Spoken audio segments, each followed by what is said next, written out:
Check. 1, 2. The D-Brief. This is the D-Brief.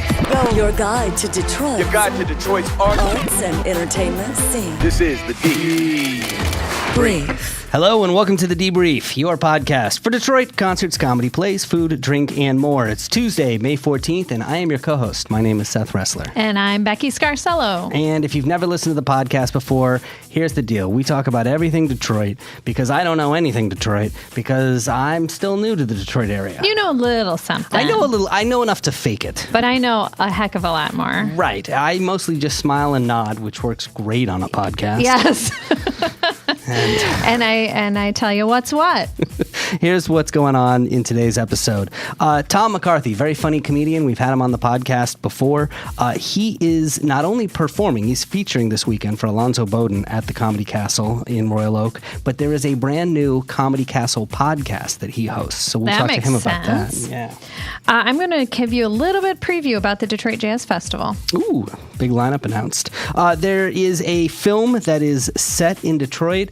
I have watched the trailer. I have shown you the trailer.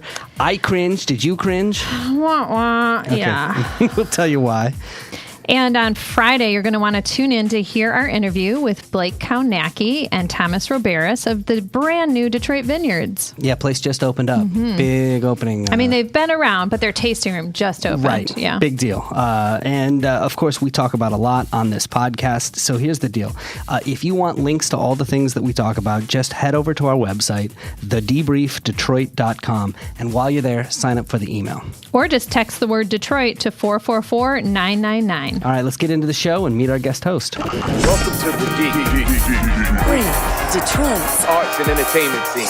All right, Becky, there's this great program here in the Detroit area called Arts and Scraps. What they do is they take recycled material and they use it to provide hands-on learning and creative experiences for kids through programs at their facility. It's in Southeast Michigan, and the emphasis really is on STEM. We've all heard that term. It means science, technology, engineering, and math. It's those are the things that they're educating kids about. So we invited the executive director of Arts and Scraps to join us on the podcast today, Ange Adamiak.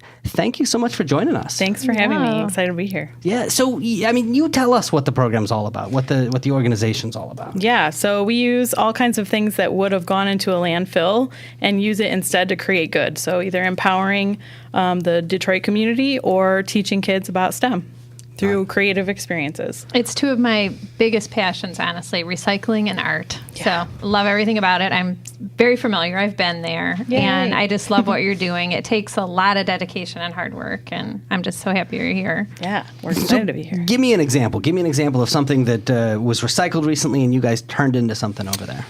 Sure. I think the easiest thing is to just tell you about one of our pieces of curriculum. And we actually use even everything from like beads or pipe cleaners all the way to industrial scraps from auto manufacturers. But what we do is we take that and add some educational flavor to it. So a kid may make an alien based on a planet that they invented, or come up with a new kind of alternative fuel and make the car that would use that fuel. So it really comes from their imaginations, but uses the information that we would teach them that's all based on state and national standards, so that it really connects for teachers as well. And tell me about the kids that are participating in this. How old are they? Where do they come from? Yeah, so we serve everybody and anybody, but about 50% in the city, 50% out. And our average age is like 3 to 12 years old, but we really have programming for everyone. So we have things that we do with middle schoolers, high schoolers, adults. Corporate groups bring us in for team building. Wow. So we really kind of run the gamut. Yeah. So how does it work? Do I just drop my kids off, or like you have to enroll in the program? Like if you're a parent and this is something you're interested in. Yeah. So our classes are all programs that you would call and schedule with us. So we do birthday parties. We come to classrooms and nonprofits and, your YMCAs and all those things. But if you wanted to just come visit us, you can come to our store. It's on the east side, and we have what's called Scrap Lab. So you can buy a bag of materials for about $4.50, which is pretty inexpensive. Yeah. And then you can use our space, which is nice because then you can leave all the mess with us. And the kids get to make whatever they want. So we have an interactive little tour that they get to do of Arts and Scraps. They get to learn about environmentalism, but then really use their imaginations to make really whatever they want, which is fun. And you pretty travel cool. around too, right? Yes. You have a van Yes. and goes to different events. Tell us a little bit about that. Yeah, so we have the Scrapmobile, which is basically our store on wheels. So we have about 30 materials, and we really make sure that kids think that they're the coolest material. So if it's not going, we change it out. But kids get to come onto the bus and shop a bag of materials to use at home after they do their STEM lesson with us. Nice. Which is really fun. Now, would you almost change it to STEAM at this point? Yeah. Throw arts in there? We always go back and forth on that. But ultimately, the decision we made is we don't actually teach art. We don't do painting lessons. We That's don't, true. teach line and color and contrast. We teach STEM through creative experiences. Oh, okay. Yeah. Got it. Yeah. Thanks So for clarifying. it that. just helps set clear expectations when Yeah. we're going into a classroom. Yeah. Oh, makes sense. So if people want to get involved, one way is obviously they can go to the classes. Absolutely. Or visit the store. What Yep. else can they do? We are run on volunteers. We work with about 10,000 hours of volunteers, gift hours every single year. So you can always go to Volunteer Match to find places like special events all over Metro Detroit that you can volunteer at. But you can also come drop into the store or bring a group of volunteers, and all that's on our website, which is artsandscraps.org. Awesome. Well, Ange, we're excited you're here. Hang out and just enjoy yourself. Welcome Awesome. to the show. Thanks. This is the Debrief. Detroit. All right, Becky, let's start with music news. Okay, so big birthday. We record this on Monday, so it's actually today, but May 13th, Stevie Wonder's birthday. So, yeah. Hey, I know you're a huge fan, Such a right? treasure. Yeah, he's 69. What do you do for your 69th birthday? I think you celebrate, not being 70 yet.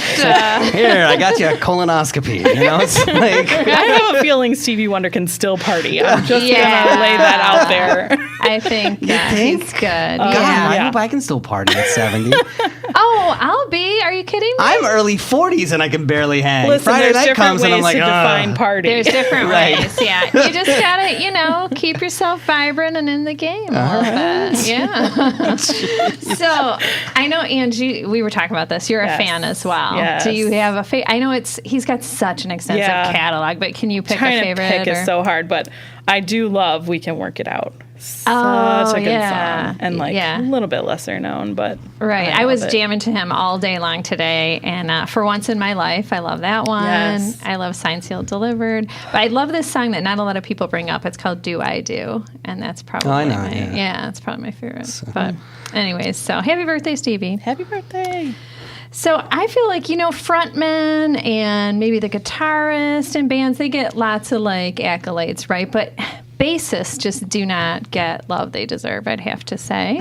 yeah, this is a crisis, I think. And I would like to be on the forefront of changing that. Everybody's got to have a cause. So I thought I would highlight a little bit. So the Detroit Jazz Festival, that happens every year, Labor Day weekend. The lineup was just announced. It was a couple weeks ago now, but I thought I'd bring it up. And some of these facts, I think jazz musicians don't always have that recognizable name per se. But when you look at some of the talent that we get on this festival, it is incredible. So Ron Carter, right from Metro Detroit, he's actually from Ferndale. Do you know he's the world's most recorded jazz bassist in history? Wow. Wow. I mean, seriously. Isn't that incredible? So I read that. I'm like, now that is a bassist. Most recorded. That's a guy who gets around. He gets around everywhere, is, worked with so many people, and he will be one of the headliners at the Jazz Festival. And this is the 40th annual. It's free.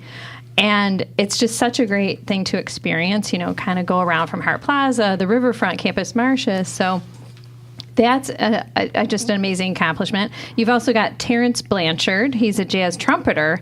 He has produced more than 40 film scores, including most recently Black Klansman. So, I mean, stuff you don't know. These people are coming to play. I'll say I don't know that the trumpeters get enough love either. I feel exactly. like, If you're not the front man, you yeah, don't if you're get not the the love. front man and the Yeah. guitarist, right? Right. So pretty darn cool. So check that out, Labor Day weekend. It's something to look forward to in the summer always. that's an event that Arts and Scraps has been involved with in the past, right? Yeah, we have. Yep. So we'll go and make all kinds of different instruments out of scraps, which is really fun. Like, what do you make? Like working instruments? Or? The drums are always working, which is really fun because then you have kids at all the different concerts making lots of noise. Sometimes they say, can you make an instrument that doesn't work? So I think last time we went, That's we made the parents sax. asking you that. parents. Parents are like, Exactly. enough of the drums already. Well, as a parent of a drummer, I get that. But we do have a drum set in our house, yes. Yes, we very much know we have to serve the parents as well as the kids when we're putting our stuff together. Yeah, they keep them come back. But you said something, one year you made saxophones. Yeah. Now I'm assuming those didn't work. No. But they were really fun to make. And we often will say, like, we're all making saxophones, but if you want to invent a new instrument, go for it. And that's always the most fun because kids come up with who knows what. It's really fun to watch. Right. So, and what kind of materials were they using for the saxophones, for instance? Yeah, so we used gasket scraps, which is industrial material that's like soundproofing and keeps things from like bumping, really. And that is what we use as the base of it. And then we put, beads and like paper tickets and pipe cleaners and all kinds of different stuff on it. And then we cover it with sand at the end so that it changes the color, which is fun. Oh my gosh. Wow. Yeah. We gotta go play at this Arts and Scraps. Yeah, We're gonna have a lot of fun. I Come on down. It actually does sound. It is fun. Yeah, really interesting. It's a pretty incredible place. Yeah. Nice.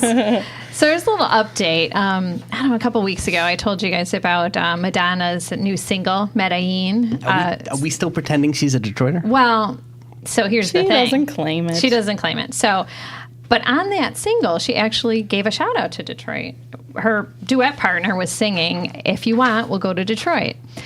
But she announced her tour, and she doesn't have Detroit on the schedule. I suppose it could be added later, but right now it's like the dates start in September. You got New York, Chicago, LA, Vegas, Boston, Philly, Miami, all these cities, no Detroit. I don't think the lyrics are a promise of any kind. They're not. But I think people in Detroit getting a are little still literal like, there. Yeah. come on. They still come want to on. claim her. Yeah. This, So we'll see if she adds it. Last week we talked about Russ Gibb, rest in peace. I wanted to let you know there is a memorial service open to the public that's planned. So remind everybody who Russ Gibb is. Yes, legendary rock promoter. He was a Dearborn High School media arts teacher. I know some people my age that went there that still credit him with helping, really start their passion for the career they ended up in. He was a radio personality. And, Woohoo! Yes. But most notably, founder of the Grandy Ballroom, which was the that's place for rock acts to go in the late 60s, early 70s. So that's going to be on May 17th, this Friday, 4 to 7 p.m. in Dearborn at the Ford Community and Performing Arts Center. A couple of concert picks for you for this week coming up. Passion Pit's going to be at Royal Oak Music Theater on Thursday. I'm a fan. I love like them. Yeah. I love them. I saw them a couple years ago.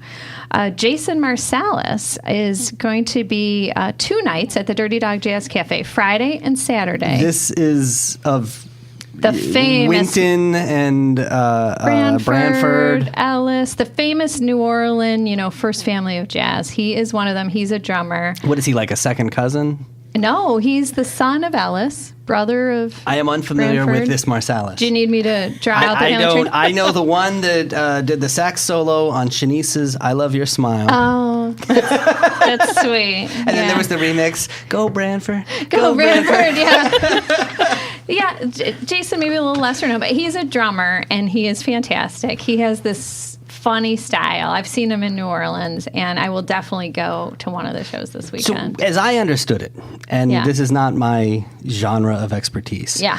Winton was always kind of the straight-laced, buttoned-up, by the book Oh, Jason is like that as well. kind of guy, and Branford was always the more Swing, yeah, like like open to free other spirit. influences Yeah, and playing and Genres. and experimenting and doing interesting things. So Jason is more like the the straight laced, yeah. gotcha.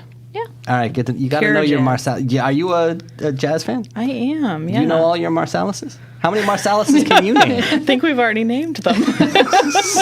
Yeah. There's probably like a few cheating. more. There's probably more. Yeah. Get back to you on that.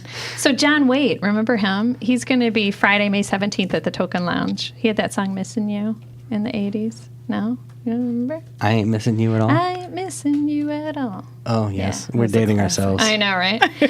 Okay, more contemporary. How many chains can you name? 2. 2 Chains is on Saturday. Terrible. At the Fox. Oh, yeah, that made you sound real young right there. I'm so hip to the chain. No, there's 2. Yeah, right. There's 2. The Both. Chains Yeah. with a Z. Okay.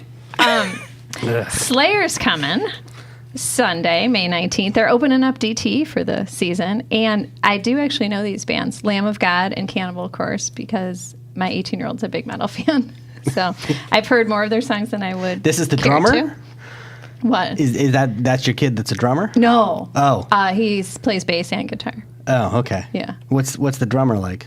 What kind of music is into? He's more hip hop and indie and I don't know. and- Does it make a difference? Is it better the drummer is into one style of music or another? They play together sometimes, okay. but not a lot recently. Gotcha. Yeah, definitely different taste.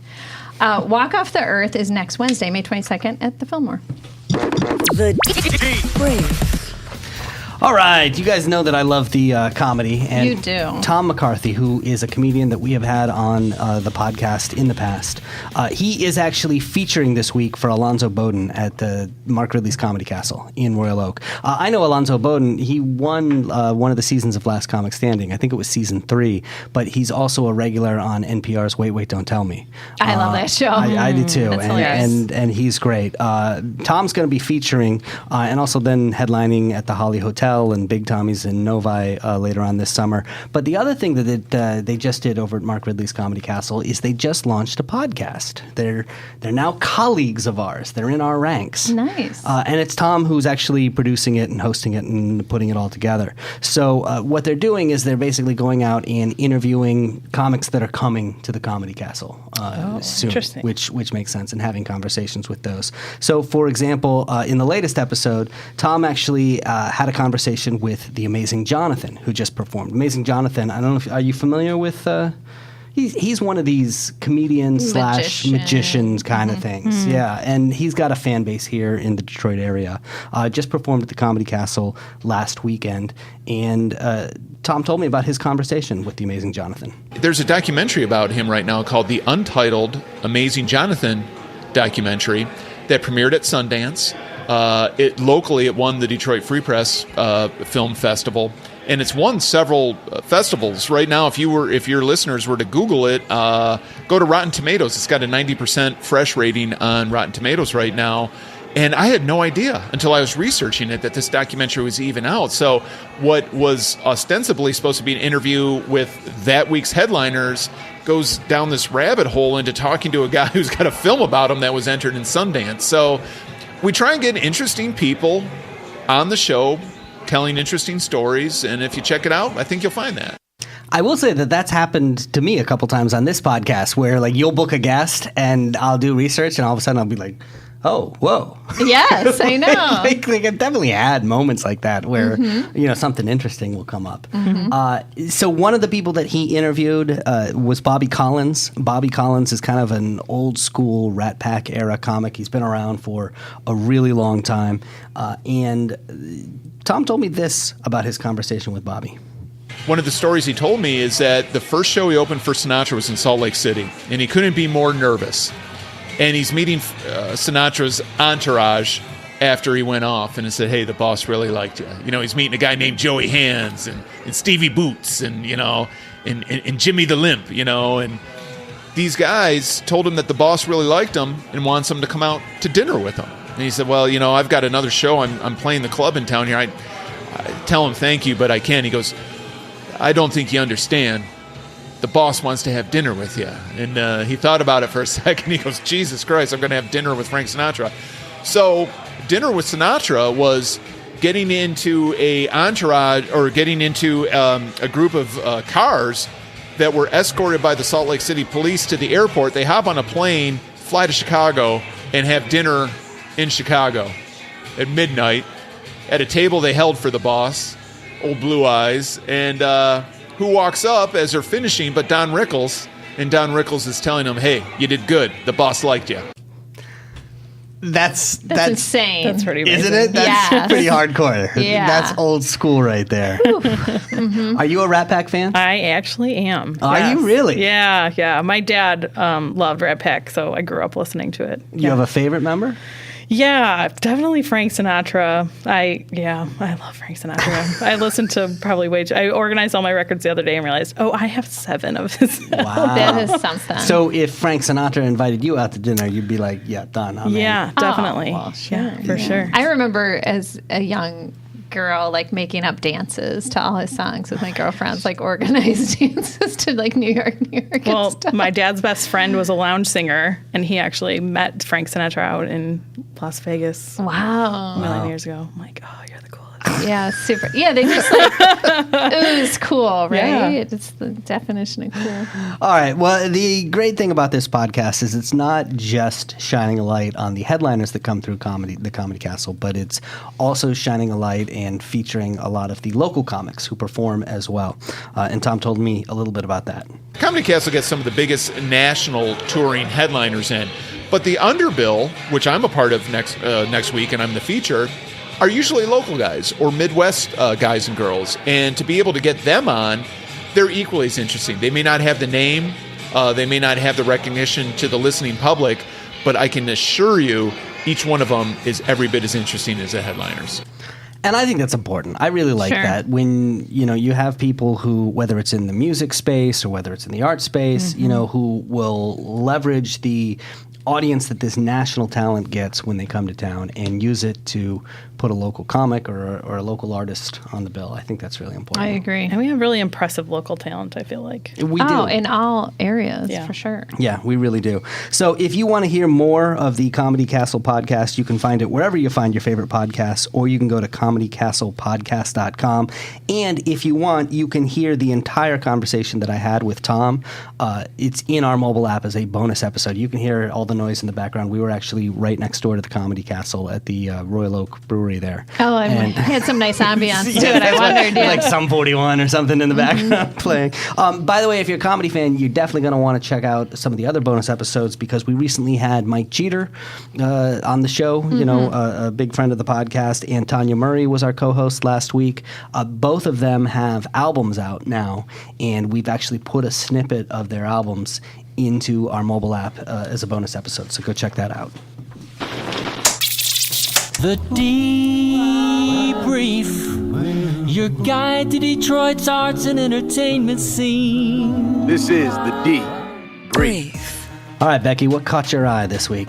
Yeah, so I love the local art scene, of course, and somebody who's been in it for a long time is Tyree Guyton, the creator of the Heidelberg Project on the east side there in Mount Eliot.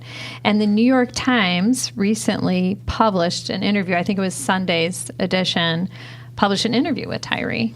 And just the whole growth and change of this whole project. So if anybody's unfamiliar with the Heidelberg Project, and Yes. we did an interview with them, I think it was last summer, but explain exactly what it is. Sure. So it's named for the street, Heidelberg Street on the east side. And Tyree, he went to art school. He went to college for creative studies. But he really started creating this as a response to a neighborhood that he felt was ignored by development, ignored by progress, really was crumbling around him. It's where he grew up, where his home was.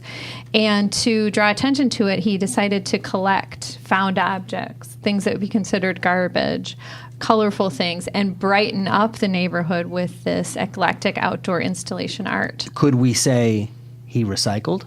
We could. Upcycling, my friend. That's Oh, upcycling. I didn't know there was a That is whole upcycling. lingo. I Yes. didn't know. I'm not one of the insiders.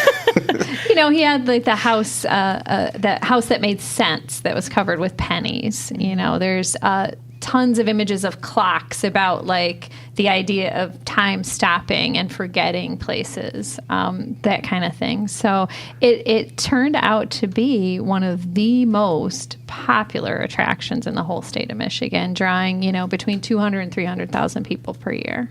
Wow. In the couple of decades it's been up. So what's your big takeaway from this big piece? In the New York From the Times? article, so it's really about what happens now. So in recent years, there's been some fires, some pretty devastating fires. Still not sure, arson, accident, whatever. Several of the homes that were decorated have burned down. But Tyree has gone on to be a very successful artist and exhibits in museums, had a residency in Switzerland, things like that. And he also is a very successful nonprofit that teaches other people, and especially kids, about art. So what defines ultimate success in a project like this? Because did he achieve his goals? Yes. It drew attention to the neighborhood. He often had this contentious relationship with the government. Many times it was different mayors wanted to bulldoze it, basically. And now it's at a point where he's working together with the government on development. So what does that look like? Does that mean, well, because you've advanced the profile of the neighborhood, Detroit's doing better, that the art should come down and new homes and projects should be built? Is that the success, that you take it down? Well, I think that there's a lot of play in art about what the message is, right? And his message, I think, has been constantly evolving. So, exactly. At the beginning, it was all about like, hey, we're forgotten. And then all of a sudden, it was this huge conflict instead of being forgotten. And it's been conflict here and there. And so now the newest, and that brought conversation and enlightenment about what was going on in the city in a lot of ways. But now I think the new definition of success for them may be coming together with the city, helping the city see what a benefit having the arts in the city is, and kind of coming alongside them to see what the next new day is. Right. So, they talked about dismantling it and putting it in museums all over the country to, So this is a little weird. I mean, this is like Jamie Lannister going and fighting with House Stark, right? I mean, this is the relationship between the city and the art. It's really changed. It has really changed. I mean, is that your sense as being an artist in the city? For sure. What has been the trajectory? I think that over time, artists have really built space for themselves. And so I think Heidelberg could be a success in the fact that it could develop into a space that helped the city develop, but then gives back to those same artists. That's not necessarily common in cities in general, but also in Detroit. And so if that's the next success for them, which I think is mostly what the article was saying, that could be huge for the artist community, as well as for Tyree, as well as for the nonprofit, as well as for the community. Because if we have all these different people coming to Detroit to see Heidelberg, they should see the rest of the great creators that we have here as well. Right. So some of the changes that would be proposed is to have different artist studios, affordable places for artists to work in that area. And there's such a lack of that in the city. There really is. Unless they build it themselves. Unless they create it, yeah. And then often they create it, and then the property values go up, and then they can't afford to live there anymore. So, it's interesting. All right, so we'll post a link to the article on our show notes page for this episode, and go check it out. The Debrief. Your guide to Detroit's arts and entertainment scene. All right, here it is, the obligatory plug for Michigan Podcast Productions. You know the drill, Becky. We've been doing this podcast for somewhere in the neighborhood of 140 episodes at this point. And what's the one thing that everybody says after they sit down and they're a guest on this this podcast here? I think I should start my own podcast. See, you watch. You're going to say it. I guarantee it, Ange. You're going to be like, that was fun. I want to do one of those. Right. Look, we're talking about art. We're talking about artists. And obviously we talk about entertainment organizations a lot. We have set out basically to help Detroit arts and entertainment organizations launch their own podcasts. So we'll take care of everything for you, all the technical stuff, so that you can just focus on creating the content. We'll help you conceptualize the show. We'll figure out what to do with it once it's published. If you want all the details, if you've been thinking about getting into podcasting, but you're not really sure how to do it or where to start, go to MichiganPodcastProductions.com. And if you're interested, reach out. Keep up with us. Download our mobile app. The Debrief. All right, let's talk about some of the things that are going on around town. Starting with this, I'm excited about this because when I was a kid, there was one television show that we could all watch as a family. Did you guys have a show like what was the show for you guys? Oh, for sure. There was a bunch. Yeah. All the sitcoms like Cheers and then shows like MASH. Or Really? You watched Cheers with your... Because there's a lot of sex in that I show. don't know. I'm the youngest of 6. By the time they're like, whatever. Right. Yes. I mean, I you love know what I Cheers, remember but- watching, especially with my sisters, was Solid Gold. That Wow. dance show. I loved That's awesome. that. And then like game shows. We were into game shows, Sure. like Family Feud. What and about stuff. you? We did like Sunday morning cartoons, and we were big on like TGIF on Fridays. Oh, yes. right? I remember that. Yes. We'd have like other families over and do like watch parties every Friday. Wow, that's awesome. So fun. for us, it was Star Trek: The Next Generation with Captain Picard. Right? So good. Yeah. Are you you're I'm a Trekkie. Yes. I am. Yes. You're I left can't out. name it. You can't I can't contribute. play. I can't You don't understand I don't. the difference in quality before Riker grew a beard and after Riker grew a beard. Like it's like see, you know what I'm talking Yeah, about. It was She's like got no idea. It was like the It's just original right hipster. over. Original hipster for the beard. No one was. No. No, I know. I just tease him. Kind of the opposite. Yeah. So here's why Exactly. this is so exciting. There is a brand new exhibit. It's Star Trek Exploring New Worlds that is opening at the Henry Ford Museum So excited. this weekend. I literally have sent this to so many friends. Have you really? You're like booked. You're like, Yeah, yes. we're going. You're gonna go multiple times. When are you going? Oh, I don't know yet. I'm seriously. I think I've sent it to like 10 people already. Wow. When are we going? I love the idea of this though because I did go see the Star Wars costume exhibit at the DIA that they had. Yeah. It was awesome. It was incredible, Yes. and to see that stuff up close, I get it. I See, totally I'm get bummed it. I missed that, but I saw the Pixar exhibit that was at the Henry Ford, and that, that was great good too. Yeah. Yeah. So this one has more than 100 props and artifacts from the 6 Star Trek television series and many of the films as well, including an original series tricorder. Okay, that's really awesome. I have an app on my May- phone that makes. May I No, ask seriously, a I question? do. Do you really? Come It on, actually, pull I don't out, think it pull works out. anymore, but I will see if it does. I have a question. Yes. What's a tricorder? Oh no, you're kicked out. You're kicked- I mean, we love you, but yes. I'm just kidding. girl, bye. a communicator and a phaser, a Borg cube, a Klingon disruptor pistol, tribbles. You know what a Oh, tribble yeah. is, don't you? I don't think I do. You don't know what a tribble what is? is that? That's like Well, the most maybe I famous do. episode. It's like those little. It's like a little ball of fur. Oh yeah. And, Yes. You know, Captain Kirk opens it up and all Yes. they all fall out. I do. There's a transporter simulator. That's cool. awesome. There is a con video booth where visitors can recreate the memorable scene from Star Trek II, The Wrath of Khan. I do know that. One of my Subject of many memes. oh man, one of my claim to fame has to do with Khan, but it's a little spoilery, so I won't go there. 'Cause Oh, it's okay. From one of the Come newer on. movies. Oh, one of the, Oh wow. When they like showed Cumberbatch doing something with blood, it was like maybe 10 minutes into the movie. I was like, he's gone. My husband was like, You knew? are you serious right now? And it was. Yeah, Oh. I know. I think that's a weird casting decision to make. Oh, it was, but he's so good in everything. It didn't Yeah. matter. Yeah, he's pretty exciting. Anyway, the exhibit's going to be at the Henry Ford through September 11th, so you can go check it out. Hey, while we're on the topic, if you're into geek culture, Motor City Comic Con is this weekend. Mm-hmm. Have you ever been? Yes. No, I haven't. I've been wanting to go. I've never been to a Comic Con, and I don't know if I want to go. I think what's really cool about Comic Cons is mostly the community that comes. Like the Yeah. people that come are cool, the things that are made are cool, the costumes are cool, but like it just sounds like everybody's so nice to each other. I'm like, I want to live in that utopia Right, of right. nerdom. Come on in. You're welcome here. Yes. There's usually cool art and Yeah. fun stuff. It's Yeah. happening this weekend at the Suburban Collection Showplace. Celebrity guests include, there are many, but some of my favorite, David Tennant, who played Doctor Who. I'm a big Doctor Who fan. Are you a Doctor Who fan? Are you a... I have not watched it yet. I know. I'm behind. He's got a new series coming out on Amazon that is based on a Neil Tennant book. It's called... not Gods and Demons. That's the That's Neil Gaiman, right?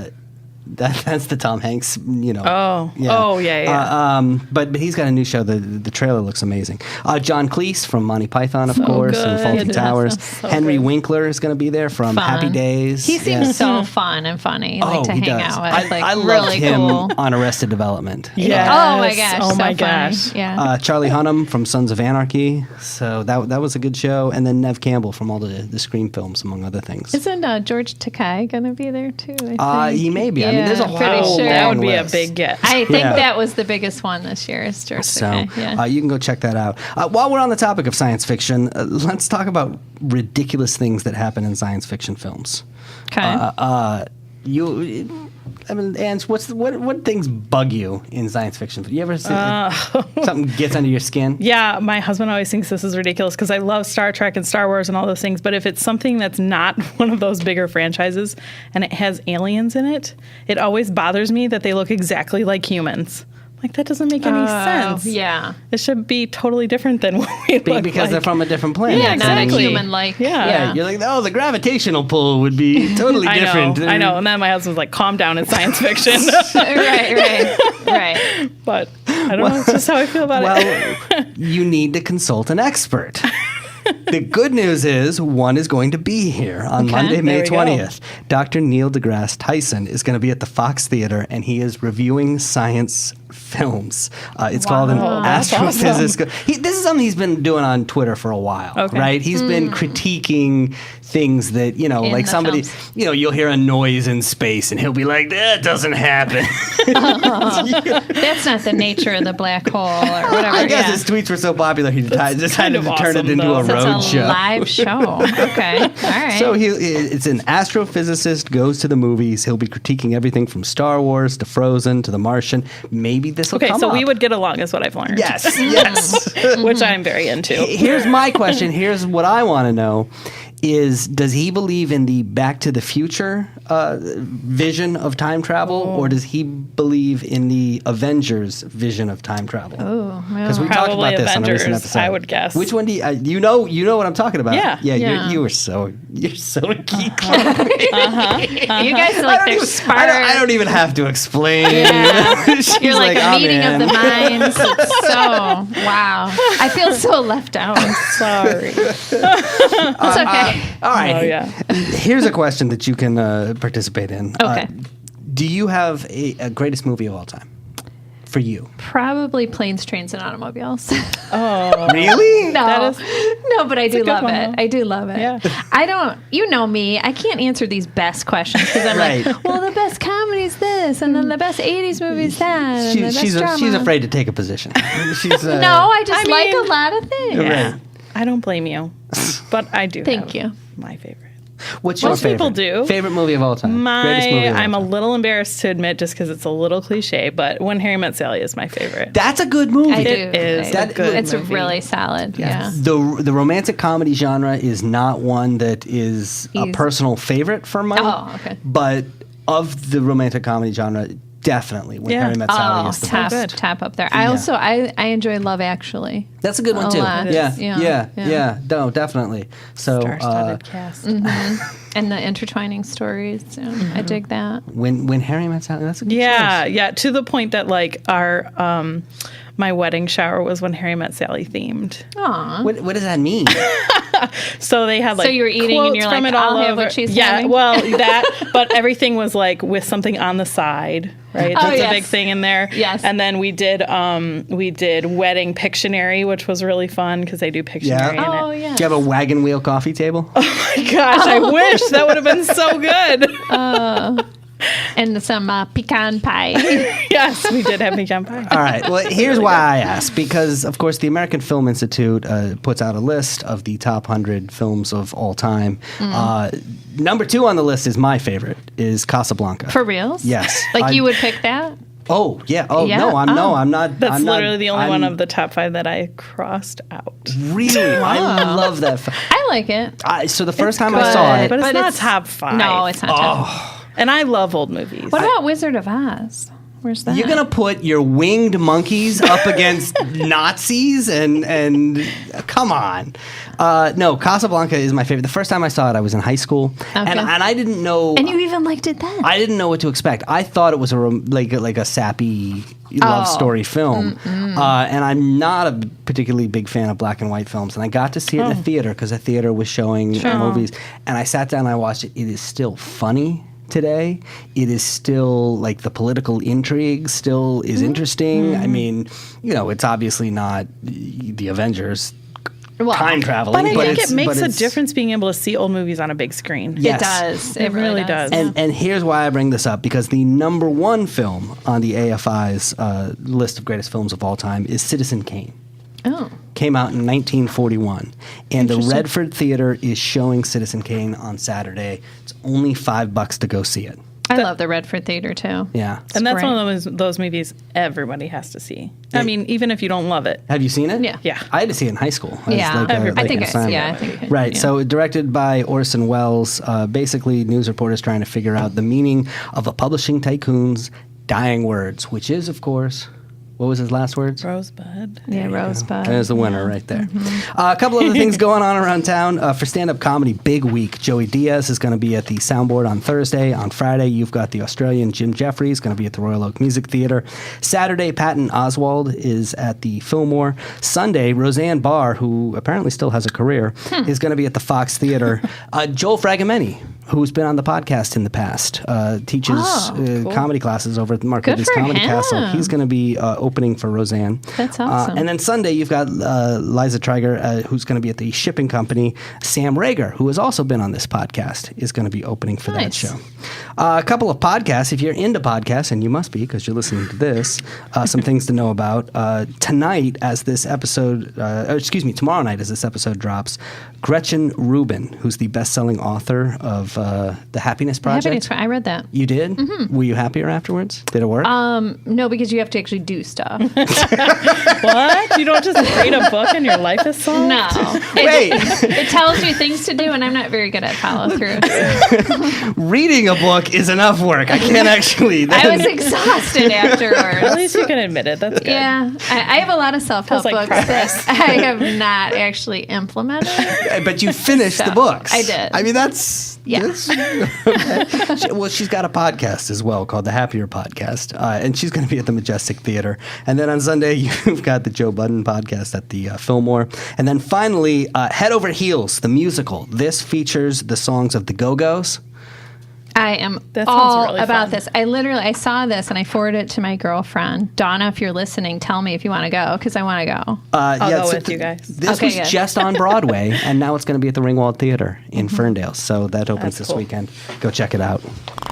This is the D. Detroit. This is the D. Breathe. All right, that's it right there. That's a wrap. That's a show. We want to let you know a couple of things before we get out of here. First of all, we have a mobile app, and like I said, go check it out because there's always bonus episodes in there. A lot of comedy stuff. If you're a stand-up comedy fan this week, you're going to hear snippets from local comedian Tanya Murray, who was on the podcast recently, and Mike Jeter as well. You can hear excerpts from their albums, as well as my extended conversation with Tom McCarthy, who is the host of the Comedy Castle podcast. I'm not one to brag, but our mobile app rocks. It is, right? It's really good. Yeah. There's cool stuff in there. Yeah. Yeah. You can also listen to us on your Amazon Echo. Just say, Alexa, enable the Debrief podcast. And don't forget on We live in the future. Friday. Right, yeah, there you go. On Friday, Detroit Vineyards just opened up. It is the first winery in Detroit in 6 decades. We're going to talk to the owner, the founder, the guy who started it all. I want to give a shout out, if I may, to the brand new Monarch Club. Okay, this is the new rooftop bar. Yeah, we talked about this on the last top week. of the Metropolitan. Yeah, I said it was coming, and it was so exciting because I was downtown already with some friends, and we went to see Mayor Hawthorne was spinning a DJ set at Deluxe Flux, which was also incredible and one of the Wait, best hold dance on. nights. You got a pen? Just start tallying the names that get dropped here, will you? Oh, please. That's what it was. I'm not like, and, but he was going to come on really late. So I'm taking my friends like, oh, you want to go see this new Metropolitan building. It's great. We go in there, the Element Hotel, blah, blah, blah. I know the Monarch Club's supposed to open on Saturday, right? It's Friday night, but there's a guy with a guest list. And so we're kind of like talking to them. And then we turn to go away. In walks Ann DeLisi. She's on the list for a private party to preview the Monarch Club. And we get to go up with her. You know Yeah, Ann you're the DeLisi? coolest. Yeah. She's host, the coolest. hosts Of course. Essential Music on Yes, WDET. She's a absolutely. regular I on was this like, podcast. oh, hey, Ann, how are you? Like, really just to chat with her. And all of a sudden, we get to go up with her. Nice. So That's cool. I'm so excited because I've been wanting to go to this place, but it was so nice not to go with a bazillion people. It was a private party, so there was plenty of room. And how's the venue? How's the view? It view? is so awesome. I love a good rooftop, and it is the highest rooftop bar in the city, so you can see everything. And they have 4 separate outdoor spots, so 360 views. It kind of looks like a castle up there, a lot of stone, and they have furniture and fireplaces, and then they have indoor spots too that you can just look out the window because it was pretty chilly. So we did a mixture of in and out, and I will for sure be back. Everyone should go, even just for the views. And the drinks and eats were good too. So very cool. Ange, what about you? Anybody you want to give a shout out to? Just tonight, I finally got to have Lucky's Cheesecake. It's like an old-time Detroit place. They're up, I think, on 7 Mile in Livernois, somewhere around there. But they just opened a new location on Trumbull, just north of Warren, right by like Pie Sci and all that stuff. So we've been meaning to try it. Finally tried it, and it was incredible. What flavor? So I'm basic and went with strawberry, and of course it was incredible. But my husband got Snickers. Woo. And yeah, I definitely had more than one bite of his as well. Yeah. Now I want cheesecake. I know. That's the life I live, so I'm excited that it's home. That's a tough rooftop bar. Cheesecake. Cheesecake on a rooftop bar. Yeah. That's what living in the city with a all glass about, of my champagne. friend. Yeah. All right. Well, I'm going to give a shout out as well. I was in Clawson over the weekend. I used to live in Clawson, and I still get my hair in Clawson because I haven't found a new place to get my hair cut. So it looks nice. Thanks. I like the ants. It's fresh. It was getting a little scraggly there. Anyway, I was over in Clawson, and they have this. The DIA has this Inside Out program that they do all over the Metro Detroit Big area, and where they basically create these high quality recreations of pieces of art that they have in the museum, and they put them outside where people can see them, and they'll put several of them like between 7 and 12 within walking distance of each other, so you can kind of walk around. Yes. And downtown Clawson is one of the spring locations where they do this, and then soon in the summer they'll have a bunch more in a ton more locations, and I just think this is a really cool program. I love it too. It is really cool. Yeah, they've been doing this for 10 years now. So you saw a couple of them while you were I did. and I'd forgotten about it. I remembered it when I lived there, and I was like, oh yeah, they do this. This is cool. And I'm always sitting there going, I wonder where else they do that. So shout out to the DIA for doing that. That's it. That's a show. So a couple people we got to say thank you to. First of all, Tom McCarthy, who hosts the Comedy Castle podcast. Go check that out. And Ange, thank you so much for coming on the podcast. Yeah, glad to be here. Thanks for geeking out with Seth. Yes. Oh, you got it. You're invited back anytime. Absolutely. Star Trek. Yes. I know. We don't get to talk about that enough here on the podcast. He likes me, but not really that much. So. She doesn't. Yeah, she doesn't. You're the yin to the yang. Do you know what a flux capacitor is? I do. Okay. All right. You can stay. You can still be friends. Well, look, come back tomorrow. Awesome. Until then, Detroit's moving. Keep up. The Debrief. Your guide to Detroit's arts and entertainment scene.